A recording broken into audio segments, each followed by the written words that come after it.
नमस्कार, मैं गालिब सिद्दीकी। आप देख रहे हैं एवीएन न्यूज़ चैनल।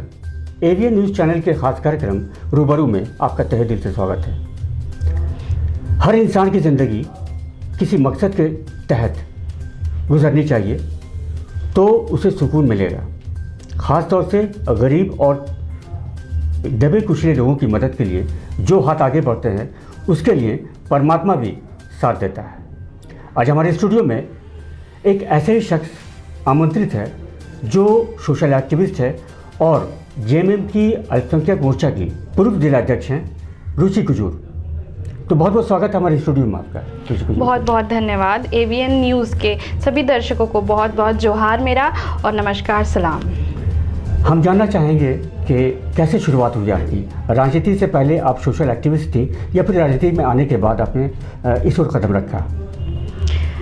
सर, जैसे हम जानते हैं कि हम झारखंड के पले बड़े हैं, यहीं हमारा जन्म स्थान रहा है झारखंड, और झारखंड की मिट्टी से हमें अलग ही एक प्रेम है, एक लगाव है उस चीज़ के लिए। हम लोग मर मिटने के लिए हमें हमेशा तैयार रहते हैं। तो मेरा हमेशा मैंने पढ़ा यहाँ से बोकारो से, मैंने 11th 12th किया, फिर रांची में गई अपने ग्रेजुएशन के लिए, फिर वापस आई हज़ारीबाग।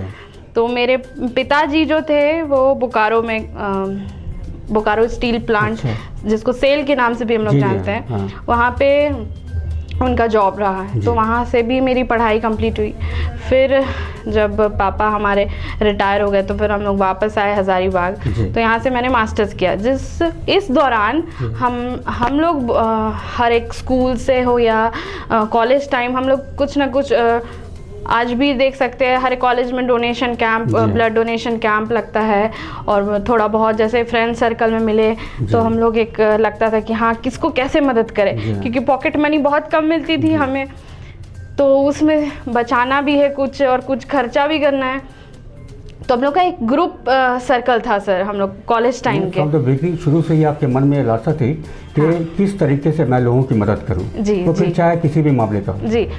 तो हम लोग ने स्टार्ट किया ऐसे फ्रेंड सर्कल में, कभी ओल्ड एज होम चले गए, कभी चैरिटी किए हम लोग अनाथ आश्रम में।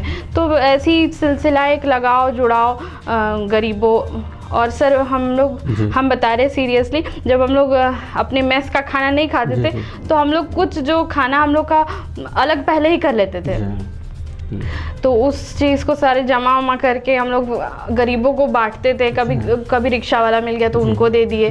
किसी ना किसी का खाना नहीं फेंकाना चाहिए। हम अपने मम्मी से सीखे हैं कि खाना, बहुत लोग हैं जिनको नहीं मिल पाता है, और कभी खाना बेटा मत फेंको।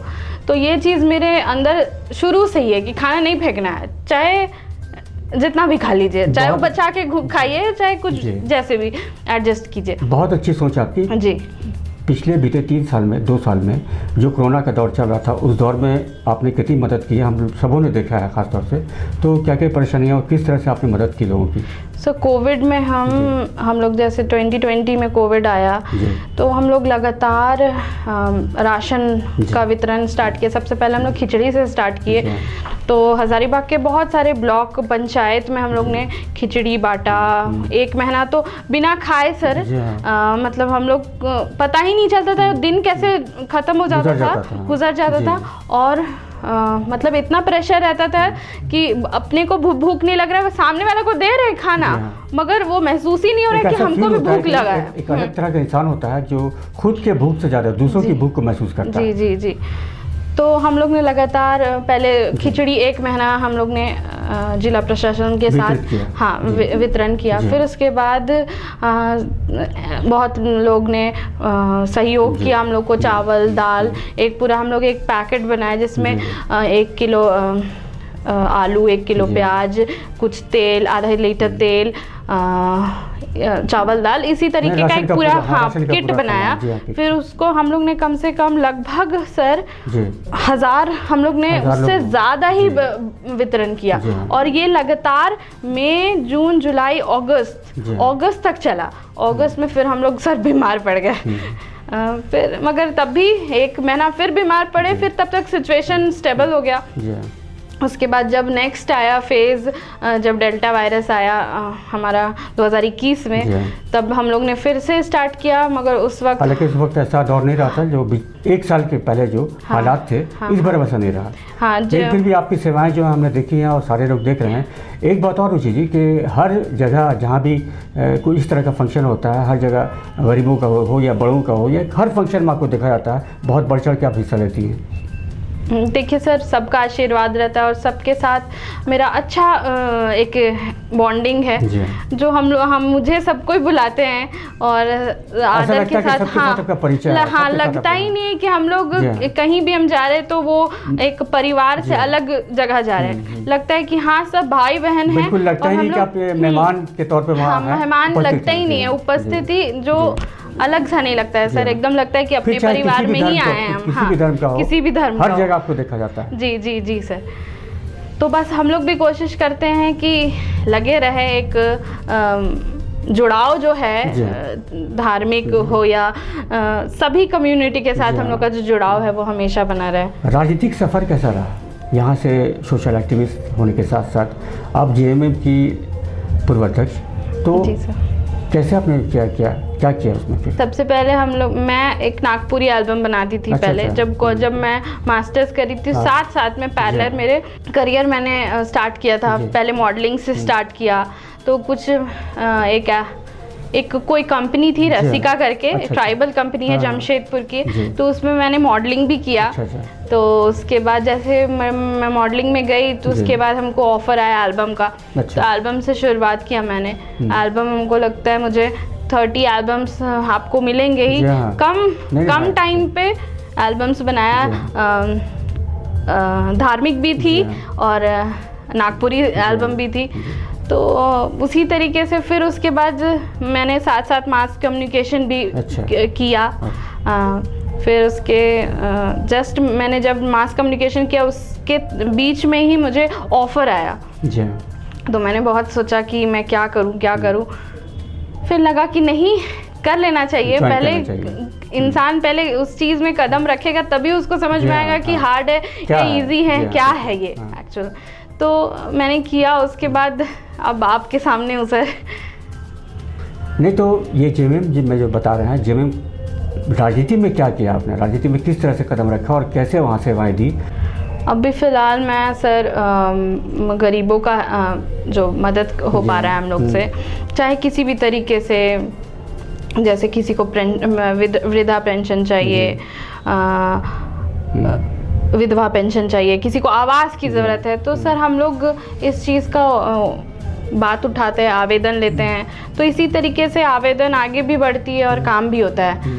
तो बहुत लोगों का बना भी है सर, और लाभों को अपना उठा रहे हैं। अच्छा, मौजूदा सरकार जो है झारखंड की, इसके संबंध में आप क्या कहना चाहेंगी कि किस तरह से काम कर रही है और क्या सेवाएं दे रही है, किस तरह से पब्लिक को खुश किया है इसने, हेमंत सरकार ने, उस पर क्या आप कमेंट दीजिएगा? जैसे सर अब एक कृषि विभाग से ले लीजिए सर, वहाँ पे जो ऋण माफ़ी का है, तो सर बहुत लोगों का ऋण माफ़ हुआ है। जैसे हम हज़ारीबाग का अगर देखा जाए तो बहुत लोग हमें मिले कि हाँ मैडम मेरा हुआ है, 50,000 हुआ है, 50,000 ही था। तो बहुत लोगों का माफ़ हुआ है, और किसी का जिसका नहीं हो पाया है कुछ परेशानी की वजह से, वो भी हो जाएगा।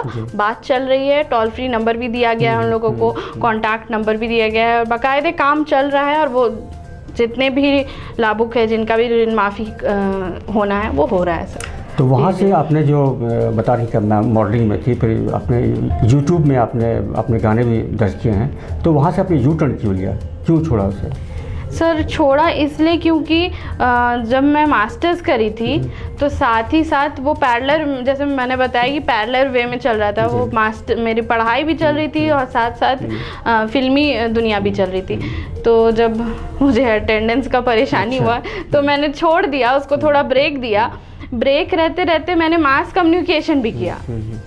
पढ़ाई मैं किसी भी कीमत में नहीं छोड़ना चाहती थी, और इसी वजह से पहले पढ़ाई को मैंने फर्स्ट प्रेफरेंस दे दिया, इसको कह सकते हैं आप। इतने वृहद पैमाने पे आपने जो अपने सेवाएं दी हैं, तो अभी आप किस ओर जा रही हैं? कौन सा आपका रूट है? किस ओर आपकी पूरी सेवा देना चाह रही हैं आप? सर देखिए राजनीति में दीजिएगा या सोशल बन के रहिएगा या फिर किसी और फील्ड में जाइएगा?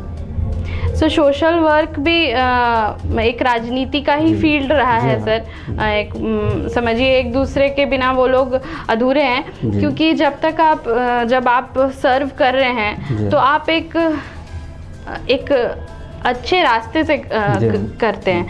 मतलब बाकायदे एक गोल होता है कि हाँ आपको किसी चीज़ में चेंजेस अगर लाना है, अपने कमेटी अपने लोगों के लिए लड़ना है, तो सर मैंने यही रास्ता चुना कि मुझे पॉलिटिक्स में आना चाहिए और लोगों को इस तरीके से हम समाज का सुधार कर सकते हैं सर। देखिए सुधार तो आप कहीं भी रह के कर सकती हैं। ख़ास तौर से जो सेवा होती है, जो समाज सेवा होता है, ये दिल से होता है। और हमने देखा है कि आप बहुत ही इमोशनल होकर लोगों के बारे में सोचती हैं और हर जगह से जो भी मामला आपके सामने आता है उसको तत्परता से आप लेकर उसको सॉल्व करने की कोशिश करती हैं। आगे आप और क्या चाह रही हैं, किस तरह से और आप इस ओर जो है नया कदम रखना चाह रही हैं, किस तरह से और लोगों की सेवा करना चाह रही हैं?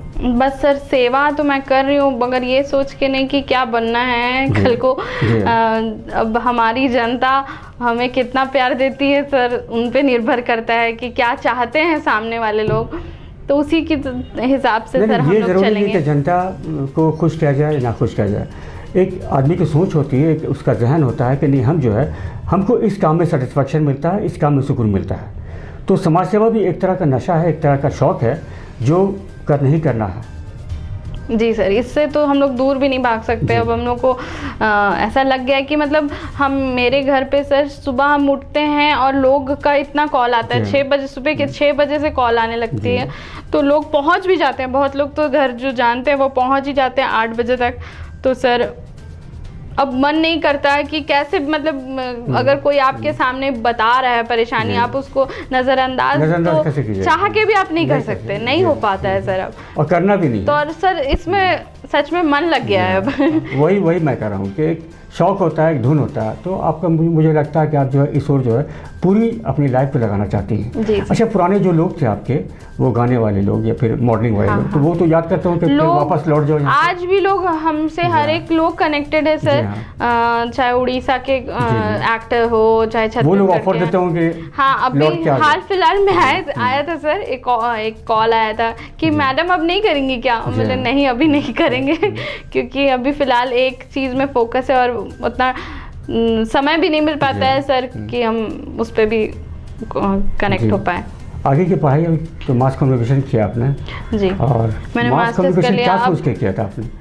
मास कम्युनिकेशन मैंने यही जर्नलिस्ट बनने के लिए ही किया था, मगर तो इस फील्ड में आपने कुछ काम किया है? कुछ, हाँ, मैंने बहुत सारे आर्टिकल्स लिखे हैं सर। जैसे कैनेरी पहाड़, मैंने बुलु इमाम सर के पास जा कर के उनके पास वो क्योंकि काफ़ी पुराने हैं और उनके पास बहुत कुछ है जो हज़ारीबाग के हिस्ट्री को बताता है, तो सर काफ़ी उनसे जानकारी मिलती है और काफ़ी वो एक्सपीरियंस भी है, तो हम लोग को बहुत सारा कुछ बताते हैं। एक पद्मा रिवर था जो आज सर देख सकते हैं आप, शहर के बीच में जो नदी नाला था वो तो एकदम बिल्कुल ही मतलब ख़त्म हो चुका है, वो नाली में भी बदल गया है। तो यही सब बताते हैं कि जो नदी था वो नाला बन गया है और जो पहाड़ था वो पहाड़ बचा नहीं। अब देख सकते हैं आप हमारा कैनेरी पहाड़ किस तरीके से, मतलब वहाँ पे हाईवे बन गया है, बहुत अच्छा है। टेक्नोलॉजी ऊपर तो जा रहे हैं सर, मगर कहीं ना कहीं हम लोग नीचे भी जा रहे हैं। बिल्कुल, देखिए यहाँ पर एक शेर मैं कहना चाहूँगी कि पुराना जो ज़माना था और नए ज़माने में जो फैसिलिटीज़ मिली, उस फैसिलिटीज़ का नुकसान भी हमें हुआ है। जी जी, है ना? हाँ जी। तो मान लीजिए इंटरनेट का दौर आया, इंटरनेट से पहले भी दौर था, मोबाइल्स नहीं हुआ करते थे, तो लोग उस ज़माने में रहा करते थे, एक दूसरे के सहयोग किया करते थे। लेकिन जितना फास्ट हो गया लाइफ, उस वजह से भी लोगों के दिल में जो है एक डिफरेंस आ गया है। ऐसा क्यों हुआ है? जी सर, वही तो कहा जा रहा है सर, टेक्नोलॉजी अगर जिस तरीके से हम कहें कि इंसानियत जो है बहुत कम लोगों में देखी जाती है। जी, क्या वजह है ये? सर अपना ही वो लोग टाइम सोचते हैं कि क्या क्यों ही फालतू दे। हमको लग रहा है यही चीज़ है कि इंटरनेट आज आ गया है, तो जिस तरीके से सब बच्चों को देखेंगे कि माँ बाप भी बेफिक्र हो जाते कि लो बेटा गेम खेल लो, और उनका भी अपना जिम्मेदारी है वो हट जाता है कि हाँ वो बच्चे बिजी हो गए हैं, अब हम लोग की जिम्मेदारी कम हो गई है तो इसको दे दो। वो लोग भी आदत लगा रहे हैं कि अब बच्चे अब खेल रहे हैं तो हमको परेशान नहीं करेंगे। तो यहाँ पर एक शेर बहुत अच्छा याद आ रहा है मुझे कि वो अंधेरा ही भला था कि कदम राह पर थे। बिल्कुल सर। वो अंधेरा ही भला था कि कदम राह पर थे, रोशनी ले आई है मंजिल से बहुत दूर मुझे। वाह सर, वाह सर, एकदम बिल्कुल सर। बहुत दूर आ गए हैं हम लोग। जिस तरीके से पहले सब कोई जैसे लाइट चल जाता था, सुविधाएं जितनी तो हाँ मिली है उसका नुकसान भी हमें हुआ। हाँ, दुरुपयोग हो रहा है सर। बिल्कुल। तो रुचि जी आज हमारे स्टूडियो में आई, बहुत बहुत धन्यवाद आपका। आपसे बात करके बहुत अच्छा लगा और बहुत सारी जानकारी मिली कि आप जो है सोशल एक्टिविस्ट होने के साथ साथ पिछला जो आपका दौर गुजरा है उस दौर में आपने क्या क्या किया है। तो दर्शकों को क्या संदेश देना चाहिए, ख़ासतौर से हज़ारीबाग के हमारे जो दर्शक हैं उनको क्या बोलना चाहिए आप? एक संदेश जो आपका लोग एक्सेप्ट करें और उससे फ़ायदा हो लोगों को। देखिए आने वाली अभी जो दौर है, अभी सबसे बड़ा त्यौहार आने वाला है। समाज सेवी होने के नाते ये उद्देश्य आपका बहुत काम आएगा। रामनवमी का त्यौहार आने वाला है, भाईचारगी का त्यौहार आने वाला है, इस पर आप क्या संदेश देना चाहेंगे? मैं यही संदेश दूंगी कि सब प्रेम से रहे। हमारा जो भारत देश है वो एक अलग अलग कम्युनिटी, अलग अलग सोसाइटी से एक ग्रुप बना हुआ है। तो ये चीज़ नहीं बिगाड़े भाईचारा। देखिए हम लोग एक सिख है, ईसाई है, यहाँ हिंदू है, मुस्लिम है, सब रहते हैं यहाँ पे। हम लोग को बस प्रेम से रहना चाहिए सर। कोई अगर आज देख सकते हैं आप रशिया और यूक्रेन किस तरीके से एक दूसरे से लड़ रहा है। ये सिंपल सी बात दिख रही है कि सर ये सिर्फ पैसों के लिए लड़ाई है, पैसों की लड़ाई है।